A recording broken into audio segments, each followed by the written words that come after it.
Hello everyone, ఈరోజు వీడియోలో మీకు నేను మార్కెట్ స్టైల్లో డైమండ్ చిప్స్ ఇంట్లోనే ఈజీగా ఎలా తయారు చేసుకోవాలో చూపించబోతున్నాను.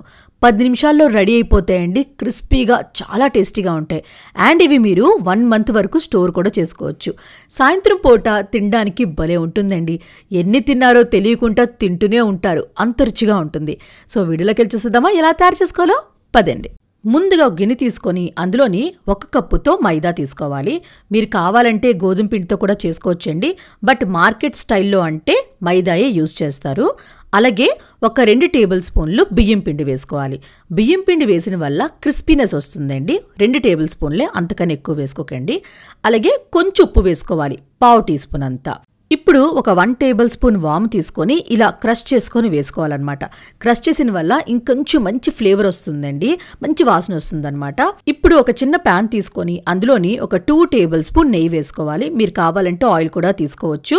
నెయ్యి వేస్తే ఇంకొంచెం బాగుంటుందండి.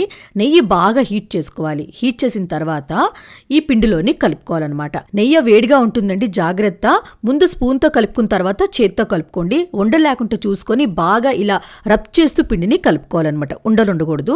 బాగా కలిపిన తర్వాత కొంచెం పిండి తీసుకొని ఇలా చేత్తో గట్టిగా ప్రెస్ చేస్తే ఉండలాగా రావాలి, అంటే కొంచెం గట్టి ఉండలాగా రావాలన్నమాట. పొడి పొడి ఉండలాగా కాదండి. మీరు వీడియోలో చూస్తున్నారు కదా, గట్టిగా ఉంచేసారా అలా ఉండాలన్నమాట.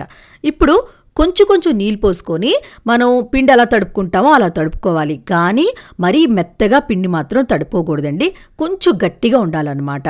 ఈ పిండి ముద్ద అనేది మెత్తగా ఉందనుకోండి, అవి సరిగ్గా ఫ్రై అవ్వవు అండ్ ఆయిల్ కూడా ఎక్కువ పీల్చేస్తాయి అనమాట. పిండి గట్టిగా తడుపుకున్నారనుకోండి, ఆయిల్ అస్సలు పీల్చవు, ఇంకా డైమండ్స్ కూడా బాగా వస్తాయన్నమాట, చిప్స్. సో అందుకే బాగా తడిపిన తర్వాత మీరు చూస్తున్నారు కదా, ఇలా గట్టిగా తడిపిన తర్వాత మూత పెట్టుకొని ఒక్క 5 నిమిషాలు అలా పక్కన పెట్టేసుకోండి. 5 నిమిషాల తర్వాత చిన్న ముద్దలు తీసుకోండి. అంటే మీరు ఎంతవరకు మీరు ఒక రోటీ లాగా చేయగలరో అంత ముద్దలు తీసుకొని ముందు పొడిపిండిలో ఇలా అద్దుకోవాలన్నమాట.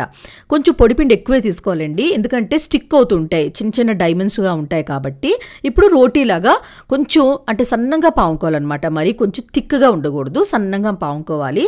పాముకున్న తర్వాత మీరు చక్కగా డైమండ్ షేప్లో కట్ చేసేసుకోవాలి. ముందు స్ట్రేట్గా కట్ చేసుకొని తర్వాత క్రాస్గా కట్ చేసుకోవాలన్నమాట. నీకు తెలుసు కదండి డైమండ్ షేప్ ఎలా కట్ చేస్తారో. మీరు కావాలంటే ఏ షేప్ అయినా కట్ చేసుకోవచ్చండి, స్క్వేర్ షేప్లో అయినా కట్ చేసుకోవచ్చండి. మీకు ఏది ఈజీగా ఉంటే అలా కట్ చేసుకోండి. నేనైతే అంటే మార్కెట్లో డైమండ్ షేప్లో దొరుకుతాయి కదా, అందుకే నేను డైమండ్ షేప్లో చిన్న డైమండ్ షేప్లో కట్ చేసుకున్నాను.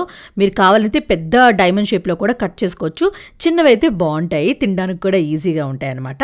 ఇలా కట్ చేసిన తర్వాత మీరు ఇలా విడివిడిగా చేసేసుకోండి. డైమండ్స్ అన్ని మీరు చూస్తున్నారు కదా వీడియోలోని, అతుక్కోకుండా ఉంటాయి అనమాట. ఫ్రై చేసినప్పుడు కూడా ఈజీగా విడివిడిగా అయిపోతాయి.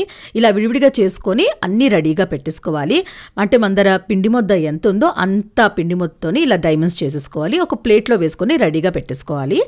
ఇప్పుడు ఇవన్నిటిని ఫ్రై చేసుకోవాలన్నమాట. కడాయిలోని డీప్ ఫ్రై చేసినంత ఆయిల్ తీసుకోవాలి. ఆయిల్ని బాగా హీట్ చేసుకోవాలి. అంటే ఇలా ఒక డైమండ్ వేసిన వెంటనే అది వెంటనే పైకి ఇలా తేలాలన్నమాట, అంత హీట్ అవ్వాలి ఆయిల్. బాగా హీట్ అయిన తర్వాత ఫ్లేమ్ని మీడియంలో ఉంచుకొని ఒక్కసారి ఎక్కువ వేసేసుకోకండి, కొంచెం వేసుకొని ఫ్రై చేయండి. అప్పుడే అవి విడివిడిగా ఫ్రై అవుతాయి, ఈవెన్గా ఫ్రై అవుతాయి అనమాట.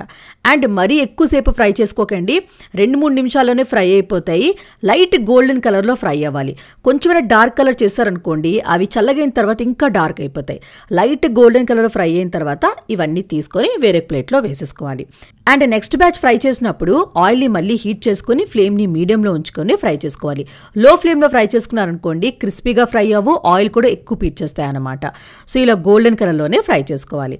అంతేనండి, రెడీ అయిపోయింది మార్కెట్ స్టైల్లో డైమండ్ చిప్స్. చాలా టేస్టీగా కరకరలాడుతూ భలే ఉంటాయండి. అండ్ చూసారు కదా, సింపుల్గా ఉంది రెసిపీ. తప్పకుండా ట్రై చేయండి, మీకు నచ్చుతుంది. ట్రై చేస్తారు కదా, ట్రై చేశాక నచ్చిందో లేదో కమెంట్ బాక్స్లో కమెంట్ చేయండి. అలానే లైక్ చేయండి, షేర్ చేయండి. ప్లీజ్ కృతికా వంటలు ఛానల్కి సబ్స్క్రైబ్ చేయడం మాత్రం మర్చిపోకండి. మన నెక్స్ట్ వీడియోలో మీట్ అవుదాం ఇంకొక మంచి రెసిపీతో. బాయ్.